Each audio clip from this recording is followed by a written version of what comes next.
my dear friends. Hello, this is Pastor Jenny. If this is the first time you see me, welcome to our online family, YouTube, Instagram, Twitter, Facebook. Love you very much. This is life with Jenny McIntyre, but in reality it's life with all of us. We talk about a variety of things, but this is day 8 of 30 days to a happier, healthier you. And today we are going to go deeper into talking about fasting. I've been talking about it for a while, and I'm leaving a description of this series in the description, so you can a link to the series in the description, so you can hear the whole series. I am also leaving a link to Dr. Fung and Dr. Mindy Phelps. They're incredible, and they are the science behind what I'm trying to share with you. But as we get deeper into fasting, I want to again dispel some common assumptions. And I have embraced some of these assumptions myself. The first one, that if we don't eat, we will die. Now remember, I always like to say I am not a doctor, so always consult with your doctor. But if you really read and if you really listen to Dr. Fung, to Dr. Mindy, you are not going to die because you stop eating. Of course, you can stop eating permanently. And if you are listening to me, this is bad glare. Hold on, let me change the position of the vehicle. I just arrived at work. And if you struggle with food disorder, then turn the video off, because as I always say, you have to be at peace with who you are and your body. You need to start celebrating your body right now before you try anything else, okay? But if you are plagued with diseases, with illnesses, you're taking vitamins, they don't work, you're taking supplements, they don't work, then fasting might be an option. And I want to remind you that fasting is our natural condition. When we have breakfast, we're breaking a fast. The Lord created our bodies to be able to be without food. This is why He gave us a hormone called insulin. The hormone insulin, when we are not having any food, tells our body, hey, you have fat reserves, pull from them. And so when we fast, our body gets in a situation where the insulin goes down and our body is forced to tap into the storage of fat reserves that we have in our body. So if you have, I'll give you an example. When COVID came, I put on like 15 to 20 pounds because I was diagnosed with mono. And that was like 4 months ago, and I'm still kind of exhausted because my infection has not been active for over 3 months, but they say that the symptoms linger, and I was tired all the time. And I was staying home because there was the COVID, because the infection was still active, and the bed was right there. So I was working from home, but the bed was there. So I was so tired. I would spend a lot of time napping, and I started not being as physically active, and that lasted maybe for 3 to 4 weeks. So I put on weight. I was very concerned.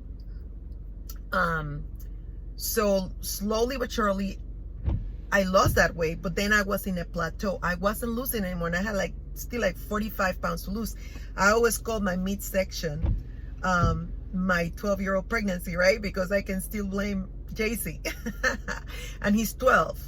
And I wanted to, and nothing was working. So I decided to start researching, and somebody brought to my attention Dr. Fung, and I started reviewing him, and he convinced me that obesity is not a will problem, it's a hormonal problem. Your hormones are out of whack. One of the out of whack hormones when you are obese is your insulin. It's so high, so high that your body that it tells your body store fat, store fat, store fat, store fat, store fat. It took me 5.5 years to lose 145 pounds. You know why? Because although I was exercising like crazy, I was still eating all the time. And it wasn't necessarily fattening food. I was cleaning, but the frequency with which I was eating kept my insulin level up. And it kept telling my body, store fat. So how are we going to lose weight if we keep telling our body store? We're giving our body mixed messages, even if you're killing yourself exercising. Unless you're like a celebrity that can be in the gym 4 to 5 hours, because exercise does have an impact on our insulin level, but it has to be considerably larger than the level of insulins that we bring up when we are constantly eating. So, first advice, stop constantly eating. As I said yesterday, start leaving more time in between your meals. Start 5 hours without eating, then try 6 hours without eating, then try 7 hours without eating. So let me tell you what Astrid and I are doing. And I'm not forcing Astrid. She's 17, almost 18, and she decided to do this on her own. She actually eats a lot cleaner than I do. So what we do is we eat from 1 p.m. in the afternoon till 7 p.m. in the evening.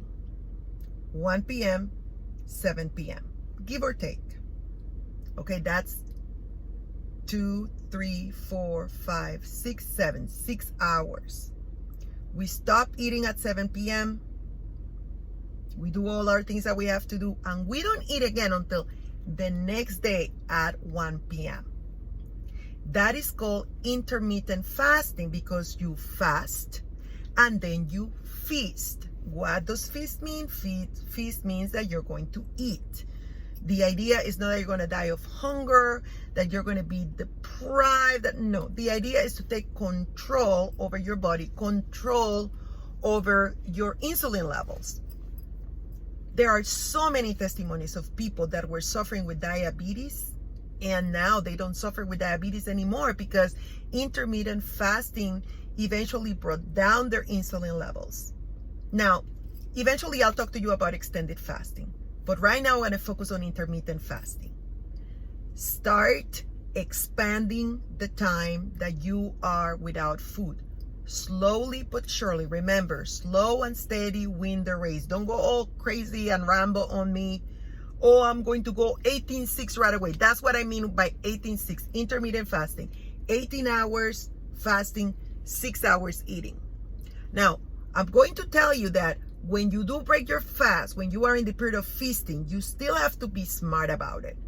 If you break your fasting with a bunch of carbs, then the weight that you're losing is going to go like up, right? Now, I'm not saying completely eliminate carbs, but remember, carbs become sugar. And we've already told you in a prior video what sugar does to your body, right? And so when you break your fast, start reducing the amount of simple carbs like rice, like potatoes. It's very easy. When I have rice, because I'm Panamanian, I like rice, and make sure it's half of my palm. And then I have beans, which are rich in protein. And then I have either my meat or my chicken. So just be smart how you break the fast. But start by expanding the amount of time. And I want to advise you to join a group. It's called the Dr. Fung Fasting Group. It's on Facebook. I want you to start finding as many videos of Dr. Fung as you can, of Dr. Mindy. I put a link to both their channels because knowledge is power. The Bible says, my people perish for lack of knowledge. And a lot of us are dying and are suffering with obesity only because we're not well informed. So that was it about intermittent fasting. Start experimenting. Leave me your comments as to how it's working. And let's do this together. Together, we can get healthier and happier in 30 days and beyond. This was Pastor Jenny. Have a fantastic day. Bye.